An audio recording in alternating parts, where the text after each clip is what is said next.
यह Bible in one year का हिंदी प्रकरण है। 57वां दिन, शोहरत से बेहतर। लाखों लोगों का सर्वेक्षण करने पर 50% युवाओं ने कहा कि जीवन का मुख्य लक्ष्य प्रसिद्ध होना था। भूतकाल में लोग कुछ करने की वजह से प्रसिद्ध बनना चाहते थे, अब इसकी जगह सेलिब्रिटी ने ले ली है। इसने परमेश्वर सरीखा विशेषताएं प्राप्त कर ली है। न केवल लोग प्रसिद्ध बनना चाहते हैं, वे उन लोगों को अपना आदर्श बना लेते हैं जिन्होंने सेलिब्रिटी का दर्जा हासिल कर लिया है। प्रसिद्ध लोगों में ऐसी व्यापक रुचि को सेलिब्रिटी का फैशन कहते हैं। यह पश्चिमी प्रसिद्ध संस्कृति के प्रमुख सामाजिक उल्लेखनीय व्यक्ति हैं। महत्वाकांक्षी के लिए प्रसिद्धि प्यासे के लिए नमक के पानी की तरह है। जितना अधिक आपको मिलता है, उतना ही अधिक आप और चाहते हैं। मैडोना, जो एक समय शायद से पृथ्वी पर सबसे प्रसिद्ध महिला थीं, उन्होंने कहा, मैं तब तक खुश नहीं होंगी जब तक मैं परमेश्वर जितनी प्रसिद्ध न हो जाऊं। सेलिब्रिटी और प्रसिद्ध सच्ची महिमा का केवल धुंधला प्रदर्शन है। बाइबल में महिमा का इस्तेमाल परमेश्वर की उपस्थिति के प्रत्यक्षीकरण को बताने के लिए किया गया है। बाइबल में महिमा एक सबसे सामान्य शब्द है। परमेश्वर की महिमा का अर्थ है उनका महत्व, आदर, ऐश्वर्य और सम्मान। शायद इसमें कोई आश्चर्य करने वाली बात नहीं है कि समाज परमेश्वर की महिमा की आराधना करने से हटकर सेलिब्रिटी और प्रसिद्धि की महिमा की आराधना करने लगता है। हम परमेश्वर की महिमा की आराधना करने और इसे दर्शाने के लिए बुलाए गए हैं। भजन संहिता 26 का 1 से 12 तक। परमेश्वर की महिमा को खोजें। दाऊद लिखते हैं, परमेश्वर, मुझे आपके साथ रहना पसंद है। आपका घर आपकी महिमा से चमकता है।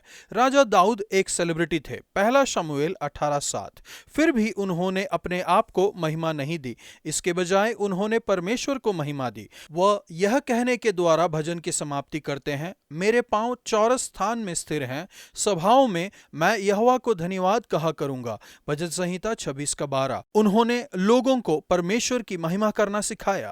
यदि आप परमेश्वर की महिमा को दर्शाना चाहते हैं तो दाऊद के उदाहरण को मानिए। एक निर्दोष जीवन जीने की कोशिश कीजिए। अपने हृदय और दिमाग को शुद्ध रखने की कोशिश करें। परमेश्वर के प्रेम और सच्चाई के द्वारा मार्गदर्शन लीजिए। उन लोगों के बहुत करीब जाना बंद कर दीजिए जो शायद आपको नीचे ला दें। निकम्मी चाल चलने वाले, कपटी, कुकर्मी, दुष्ट। यद्यपि दाऊद कहते हैं, मैं एक निर्दोष जीवन जीता हूं, वह आगे कहते हैं, मुझे छुड़ाएं और मुझ पर दया करें। वह अवश्य ही सचेत रहे होंगे कि हालांकि वह एक पापहीन जीवन जीने की कोशिश कर रहे थे, तो भी वह हमेशा सफल नहीं होंगे और इसमें उन्हें परमेश्वर के छुटकारे और दया की आवश्यकता पड़ेगी। पापहीन होने का दावा करने के बजाय दाऊद घोषणा कर रहे हैं कि वह ईमानदारी का एक जीवन जी रहे हैं, जो परमेश्वर के लिए सच्ची और पूरे हृदय की है। उस समय शायद से दूसरे राजाओं ने आशा की होगी कि लोग सेलिब्रिटी के रूप में उनकी आराधना करें, लेकिन दाऊद परमेश्वर के आराधक थे। वह लिखते हैं, मैं तेरी वेदी की प्रदक्षिणा करूंगा ताकि तेरा धन्यवाद ऊंचे शब्द से करूं और तेरे सब आश्चर्य कर्मों का वर्णन करूं। हे यहोवा, मैं तेरे धाम में तेरी महिमा के निवास स्थान से प्रीति रखता हूं। पुराने नियम में परमेश्वर के लोगों के लिए यरूशलेम में मंदिर वह स्थान था जहां पर परमेश्वर की महिमा मिल सकती थी। नए नियम में हम एक नए मंदिर के विषय में पढ़ते हैं जहां पर परमेश्वर की महिमा रहती है। उसकी उपस्थिति एक व्यक्ति में है। यीशु वह मंदिर है। यूहन्ना 2:10 और 21। परमेश्वर की महिमा प्रमुख रूप से यीशु मसीह में प्रकट है। इसके अतिरिक्त अद्भुत सच्चाई यह है कि परमेश्वर की महिमा उन सभी में रहती है जो यीशु में भरोसा करते हैं, एक व्यक्ति के रूप में। पहला कुरिन्थियों 6:19 और एक साथ पहला कुरिन्थियों 3:16। परमेश्वर के लोगों को परमेश्वर के मंदिर के रूप में देखा जाता है जिनमें आत्मा रहता है, जिससे तुम भी आत्मा के द्वारा परमेश्वर का निवास स्थान होने के लिए एक साथ बनाए जाते हो। इफिसियों 2:22। परमेश्वर आपका धन्यवाद क्योंकि आपकी महिमा आपके लोगों के बीच रहती है। जहां पर आप रहते हैं उस जगह से मुझे प्रेम है। मैं ऊंचे स्वर में आपकी स्तुति करूंगा और आपके सभी अद्भुत कामों का वर्णन करूंगा। नया नियम मरकुस 9:2 से 32 तक। यीशु की महिमा को दर्शाएं। पतरस, याकूब और यूहन्ना ने परमेश्वर की महिमा की एक झलक को देखा जब उनके सामने यीशु का रूप परिवर्तित हुआ था। परिवर्तन संयोग से नहीं हुआ था, लेकिन इसके बाद जब यीशु ने चेलों से पूछा, लोग क्या कहते हैं कि मैं कौन हूं, इसने यीशु के दैवीय स्वभाव को परमेश्वर के पुत्र के रूप में दर्शाया। समय का पर्दा सरका दिया गया था और चेलों ने मूसा नियम को दर्शाते हुए और एलिया को भविष्यवक्ता को दर्शाते हुए स्पष्ट रूप से जीवित और यीशु के बगल में देखा। चेले मूसा और एलिया के बारे में सब कुछ जानते थे। यहूदी जगत में ये मनुष्य सेलिब्रिटी थे, परंतु परमेश्वर कह रहे हैं कि यीशु इन दो सम्माननीय मनुष्यों से अधिक महान है। जब चेलों ने दोबारा देखा तब उन्होंने केवल यीशु को देखा। पतरस, याकूब और यूहन्ना ने यीशु को देखा जैसा कि हम उसे देखेंगे जब वह वापस आएंगे अपनी महिमा के साथ।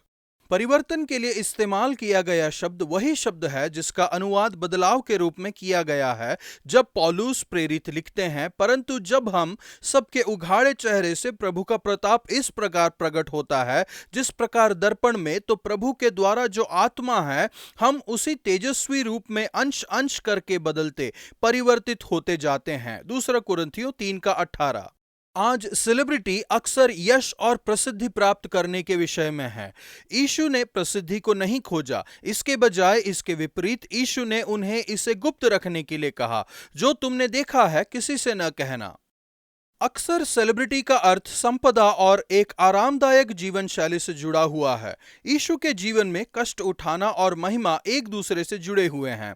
जब वह पहाड़ से नीचे उतरते हैं तब वह अपने चेलों को समझाते हैं कि अवश्य ही मनुष्य का पुत्र कष्ट उठाएगा और उसे नकारा जाएगा। यीशु की महिमा एक अलग प्रकार की थी जिसकी आशा विश्व तब और अभी करता है। एक बात जो यीशु और सेलिब्रिटी में सामान्य थी वह है कि वह भीड़ को इकट्ठा कर देते थे। जैसे ही लोग यीशु को देखते थे तब वे आश्चर्य करते थे और उसे प्रणाम करने के लिए दौड़कर उसके पास जाते थे। जो चेले पहाड़ पर नहीं गए थे उनके पास उस लड़के को चंगा करने का विश्वास नहीं था जो कि दुष्ट आत्मा से पीड़ित था। यीशु ने कहा, जो विश्वास करता है उसके लिए सब कुछ संभव है। विश्व कहता है मुझे पहले देखना है फिर मैं विश्वास करूंगा। यीशु कहते हैं पहले विश्वास करो तब तुम देखोगे। सेंट अगस्टीन लिखते हैं, विश्वास उस पर भरोसा करना है जो हम नहीं देखते हैं। विश्वास का इनाम है उसे देखना जिस पर हम विश्वास करते हैं। यीशु उस लड़के को किसी बड़ी सभा के बिना और अपने हाथों को उस पर रखे बिना चंगा करते हैं। यहाँ पर कोई लड़ाई नहीं है, किंतु यीशु की आज्ञा की सरल सामर्थ है। उनके प्रार्थना जीवन के द्वारा लड़ाई पहले ही जीती गई है। फिर से हम यीशु की महिमा की एक झलक को देखते हैं। यीशु अपने कष्ट उठाने के बारे में बताते हैं। मनुष्य का पुत्र मनुष्यों के हाथों में पकड़वाया जाएगा और 3 दिन के बाद वो फिर जी उठेगा।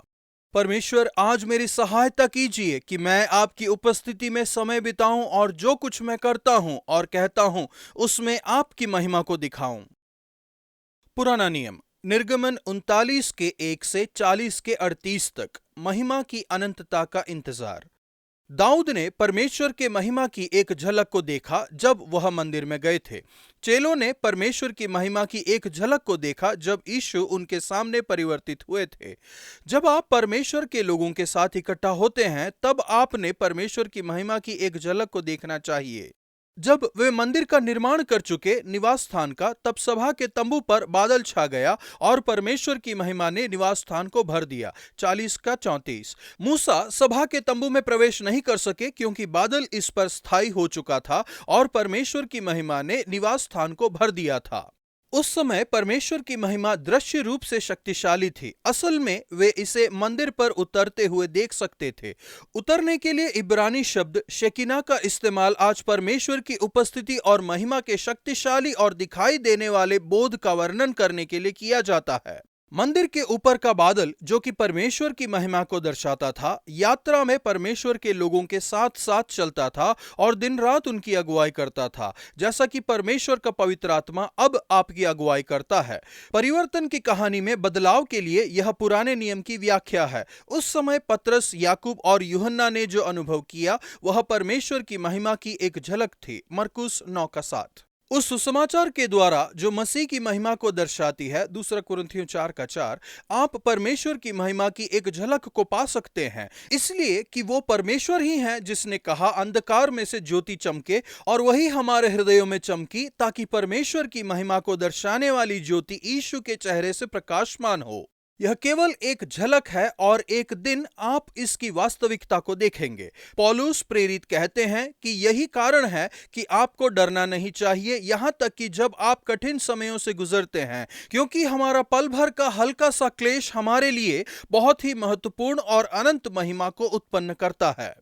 परमेश्वर आपका धन्यवाद कि आप हमारे लिए उस समय की तैयारी कर रहे हैं जब आप अपनी पूरी महिमा को हम पर प्रकट करेंगे। मेरी सहायता कीजिए इस जीवन के संघर्ष को इन सब से कहीं बड़ी एक अनंत महिमा के दृष्टिकोण से देखने में। भजन संहिता 26 1 से 12 पदों में हम पढ़ते हैं, यह भजन दाऊद के लिए है। मुझे पसंद है कि पहला वचन कहता है, मैंने एक निर्दोष जीवन जिया है, मेरा भरोसा परमेश्वर पर अटल है। काश मैं भी ऐसी कह पाती, लेकिन मैं जानती हूँ कि मेरा जीवन निर्दोष होने से बहुत दूर है और बहुत सी डगमगाहटें रास्ते में आई हैं। परेशानी यह है कि हम जानते हैं कि दाऊद का जीवन निर्दोष नहीं था। या तो वो बहुत अच्छा कर रहे थे और तब उन्होंने अपने आप को एक परेशानी में पाया, या वह उतना अच्छा नहीं कर रहे थे जितना कि उन्होंने सोचा था। 11वीं आयत में उन्होंने कहा, मुझ पर दया करें। दाऊद जानते थे कि उन्हें परमेश्वर की दया की आवश्यकता है और मुझे भी इसकी आवश्यकता है। आज का वचन, हे प्रभु, मैं विश्वास करता हूँ, मेरे अविश्वास का उपाय कर। मरकुस 9:24।